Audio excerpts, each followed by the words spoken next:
ఇప్పుడే ఒక సంచలన విషయం దేశాన్ని కదిలించింది. ఎవరూ ఊహించని విధంగా ఆయిల్ మార్కెటింగ్ కంపెనీలు దేశవ్యాప్తంగా E20 పెట్రోల్ సరఫరా జరిగే మొత్తం వ్యవస్థలో అదనంగా విస్తృతంగా పరీక్షలు నిర్వహించాయి. ఈ సంగతి స్వయంగా కేంద్ర పెట్రోలియం, సహజ వాయువు మంత్రిత్వ శాఖ తెలిపింది. ఈ పెట్రోల్ పై అనేక రకాల వార్తలు వస్తున్న సంగతి తెలిసిందే. ఈ పెట్రోల్ పై తేమ, క్లోరైడ్ ఉన్నాయంటూ విస్తృత రీతిలో ప్రచారం జరిగింది. కొన్ని చోట్ల క్లోరైడ్ 500 ppm వరకు ఉందన్న వాదనలు కూడా వినిపించాయి. దీంతో ఈ పరీక్షల్లో ఇంధన నాణ్యత నిర్ణయించిన ప్రమాణాల పరిధిలోనే ఉందని తేలింది. శాస్త్రీయ పద్ధతిలో యాదృచ్ఛికంగా నిర్వహించిన విస్తృత పరీక్షల్లో ఇంధనంలో కలుషితం ఉందని ఆందోళన చెందాల్సిన పరిస్థితి కనిపించలేదని కంపెనీలు తెలిపాయి. ఇంధన నాణ్యత తమకు అత్యంత ముఖ్యమైన అంశమని ఆయిల్ మార్కెటింగ్ కంపెనీలు జనాలకు భరోసా ఇచ్చాయి. ఎక్కడితో ఆగకుండా వాహనం పనితీరుపై లేదా వినియోగదారుల నమ్మకంపై ప్రభావం చూపే అవకాశం ఉన్న ఏ సమస్య కనిపించినా దాన్ని శాస్త్రీయంగా పరిశీలించి వెంటనే తగిన చర్యలు తీసుకుంటామని తేల్చి చెప్పాయి. దేశవ్యాప్తంగా సుమారు 90,000 పెట్రోల్ బంకుల్లో భూగర్భ ఇంధన నిల్వ ట్యాంకుల తనిఖీ, పర్యవేక్షణను తప్పనిసరి చేశారు.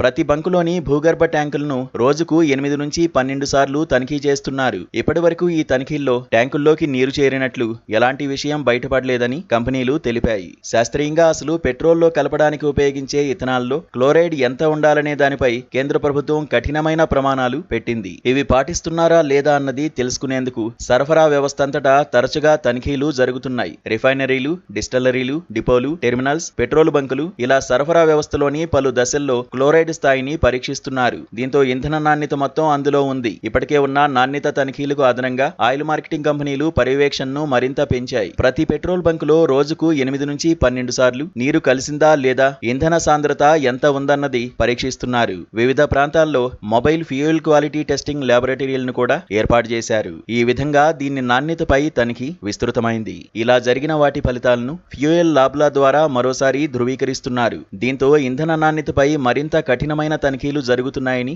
కంపెనీలు తెలిపాయి. సరఫరా వ్యవస్థలోని ప్రతి దశలో పెంచిన ఈ పరీక్షలతో ఇంధన నాణ్యత నిర్ణయించిన అత్యున్నత ప్రమాణాలకు అనుగుణంగానే ఉందని నిర్ధారణ అయిందని ఆయిల్ మార్కెటింగ్ కంపెనీలు తెలిపాయి. పెట్రోల్లో కలిపే ప్రధాన పదార్థమైన ఇథనాల్లో కూడా క్లోరైడ్ స్థాయి నిర్ణయించిన పరిమితి కంటే చాలా తక్కువగా నమోదైంది. ఇథనాల్ తయారీ దశలోనే నాణ్యతపై కఠినమైన నియంత్రణలు ఉన్నాయని కంపెనీలు తెలిపాయి. ఇవి కాక డిపోలు, టెర్మినల్స్ లో ఇథనాల్, E20 పెట్రోల్ శాంపిళ్లను పరీక్షించారు. వాటిలో కూడా క్లోరైడ్ స్థాయి నిర్ధారించిన పరిమితుల్లోనే ఉంది. ఇంధనం నిల్వ, పంపిణీ వ్యవస్థలో ముందుకు వెళ్లే సమయంలోనూ నాణ్యతను క్రమం తప్పకుండా తనిఖీ చేస్తున్నారు.